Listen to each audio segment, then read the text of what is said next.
are we losing that sense of community? And I think I see it through different varieties, one being social media. Like when the technology was advancing, we'd often think that it would allow us to connect even more. And yet I feel like it's drifting us apart even more. Yeah. And do you think that nowadays social media has a big influence on the way that, what is the definition of community? I really, really do. Yeah. You're right. And I think unfortunately it's misguided in many ways because social media is about an echo chamber, right? You end up kind of getting on to whatever social media platform and you gravitate. The algorithm is such that it pulls you and sucks you into the vortex of all the people that think like you and talk like you, and everyone else who doesn't is the enemy. But social media will come and go. I think, inevitably everything runs its course.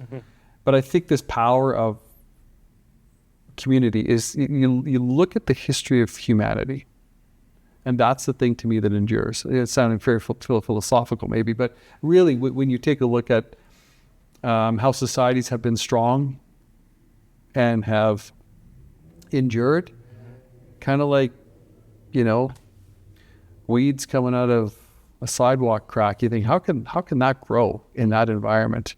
It's the thing that will endure, and the commitment to one another is the only thing that is going to lead to a strong society. It's not electing someone, who says they have all the answers, because they don't. We're all human, right? We need one another. Even in our society, like if we think about, the weed example, there's a lot of time people like to focus on the negative.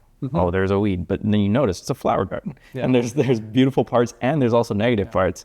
What do you think are some of the beautiful parts of our city are?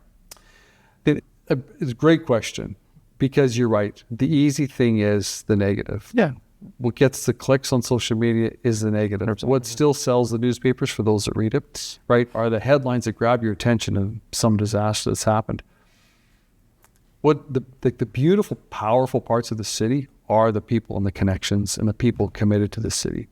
I say consistently, for people who are really down on Winnipeg and think there's not a lot of hope, you're not looking in the right spot. Follow me for 2 weeks in my calendar. You'll get to meet so many people, organizations from all different walks of life, all different cultures, all different parts of the city, of people who are doing really, really great things quietly, consistently, day after day, just to build the community and to make life better for other people. So the city is full of wonderful people who are committed to Winnipeg, and that's key. That they have choices. They can move somewhere else. They're not. They're here. They want to stay here. They want to raise, they want to build their lives here, and they're committed to doing their part to make it a better place. I'm going to ask you, what are the bad things about the city? What are the weeds in our city? Yeah. Well, the weeds in our city are things like the crime, the drugs, because a lot of the troubles we see in town are it's centered around drugs, the drug trade. So for sure that's part of it, and the underlying where we still have racism and discrimination and stuff like those are toxic. They will always pull down a strong community if left unchecked. And so things like addiction, drugs, poverty, that comes sometimes is behind some of these things. Sometimes not enough housing, but then the underlying sometimes attitudes of some people, and if they're showing racism or discrimination or kind of these attitudes, we all lose. Those can be some of the negative things. Of course.